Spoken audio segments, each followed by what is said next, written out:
बिल्कुल आज की वीडियो में सबका स्वागत है। अब क्या समस्या है कि यार ये वीडियो बहुत इंपॉर्टेंट है।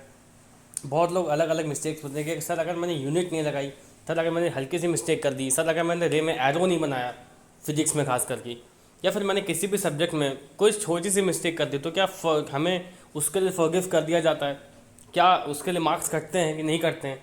सो ये आंसर डायरेक्ट नहीं है। मतलब ऐसा कोई रूल तो नहीं है कि फॉरगिव करने का, कि फॉरगिव कर देना चाहिए बच्चों को, ऐसा कोई रूल नहीं है। मतलब आईसीएसई में ऐसा कोई रूल बना ही नहीं है कि यार किसी को नंबर ना दिया जाए। बट हम ये जरूर पता लगा सकते हैं क्या सीआईएससी इस पर फोकस करता है कि नहीं। इसका आंसर है हाँ, फोकस करता है। ये हमने इसी साल 2025 का है, 26 का भी आएगा ये एनालिसिस ऑफ स्टूडेंट परफॉर्मेंस का एक पीडीएफ है फिजिक्स का, क्योंकि फिजिक्स में यूनिट्स वगैरह खासकर होते हैं। इसी पर समझने की कोशिश करते हैं कि ऐसा होता है कि नहीं। तो उसके लिए मैं क्या करूँगा, मैं पूरी पीडीएफ आपको नहीं दिखाऊंगा, मैं सिर्फ सर्च करूँगा यूनिट। एक्चुअली सर्च करता हूँ यूनिट। देखो ये लोग कितनी बार यूनिट का मेंशन करते हैं पहले तो, कि यूनिट्स लगानी चाहिए कि नहीं लगानी चाहिए। इससे अगर हमने पहला सर्च किया तो हमें यहाँ पे देखो यूनिट, ऑब्वियसली देखिए, और देखिए यहाँ पे पहला ही जो है, some candidates load magnitude currently but made mistake in unit. Actually मतलब कहीं ना कहीं जो मिस्टेक्स होती हैं यूनिट को लेकर, उसको एक्नॉलेज तो काउंसिल कर रहा है। ऐसा नहीं काउंसिल को कुछ पता ही नहीं है। और उन्होंने ये बोला भी है, इसमें लिखा है कि इसमें सजेशन भी दिए हैं कि स्टूडेंट्स को यूनिट्स पता भी होनी चाहिए। अगर हम अगला देखें यूनिट के बारे में, देखिए है ना, इसमें भी यूनिट्स के बारे में यहाँ पे मिस्ड और इन, तो ये मिस्टेक है, ये बहुत बार हो रही है। ये जो बच्चे यूनिट्स नहीं लिखते हैं, ये मिस्टेक्स हो रही हैं फिजिक्स में। इनफैक्ट अदर सब्जेक्ट्स में भी हो रही होंगी, मैथमेटिक्स में भी हो रही होंगी। फिजिक्स में काफ़ी यूनिट्स का लफड़ा चलता ही रहता है। तो ऐसा नहीं कि सीआईएससी उसको नहीं करता, ये मिस्टेक्स बार बार हो रही हैं और ये मिस्टेक्स ना हो।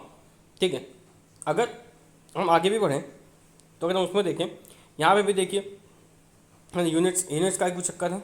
आगे देखें तो some candidate loss mark due to incorrect unit. देखो इनकरेक्ट यूनिट पे तो नंबर कट रहा है पहली बात तो हो सकता है, हो सकता है, ये मैं श्योरिटी के साथ तो नहीं बोल सकता हूँ, बट ऐसा हो सकता है। अगर आपने यूनिट ना लिखा हो तो मार्क्स ना भी कटे, वैसे कटना तो चाहिए नंबर, मैं फिर बता दूं, बट क्या पता ना कटे। अगर आपने यूनिट गलत लिख दिए तो 100% नंबर कटेगा आपका। ये बात तो फैक्ट है, ये बात तो फैक्ट है। आगे बढ़ते हैं, यूनिट की बात करें, देख लीजिए। और यहाँ पे क्या है कि मतलब ये टीचर्स के सजेशन होता है कि नॉन एसआई एसआई में कन्वर्जन सिखाया जाए बच्चों को। तो यूनिट्स पे कहीं ना कहीं कन्वर्जन में एरर्स भी देखे गए। तो कंक्लूजन क्या है वीडियो का, क्योंकि इतनी बार तो यूनिट बेसिकली यूनिट्स के बारे में ये बोर्ड मेंशन कर रहा है और कहीं ना कहीं इनके लिए यूनिट इंपॉर्टेंट भी है। ठीक है, ठीक है, इनकरेक्ट यूनिट की बार बार इनकरेक्ट यूनिट पे फोकस हो रहा है। तो कंक्लूजन यही निकला है कि हाँ, यूनिट ना लगाने पे नंबर कटता है, गलत यूनिट लगाने पे तो 100% ही नंबर कट जाएगा, इसमें तो कोई डाउट नहीं है। यूनिट्स का ध्यान रखिए। बाकी छोटे मिस्टेक्स जैसे एरो किसी ने लगाया तो एरो सर्च करते हैं भाई, किसी ने एरो नहीं लगाया, रे डायग्राम बनाया एरो लगाना भूल गए, है ना।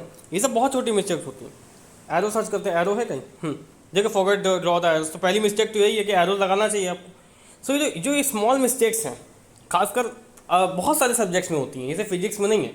ये हमने फिजिक्स का एग्जाम्पल लिया बस एज अ सब्जेक्ट। तो इसका आंसर है हाँ भाई, मिस्टेक्स को पेनलाइज किया जाता है, कोई लीनियंसी बरती नहीं जाएगी, क्योंकि बोर्ड खुद कह रहा है हर साल, टीचर्स को सजेस्ट भी कर रहा है पीडीएफ निकाल निकाल के कि आपको इस गलती नहीं करनी है। फिर भी आप ये गलती कर रहे हो तो कहीं ना कहीं आपकी बहुत बड़ी गलती है, नंबर कट जाएगा आपका, फिर बता रहा हूँ मैं।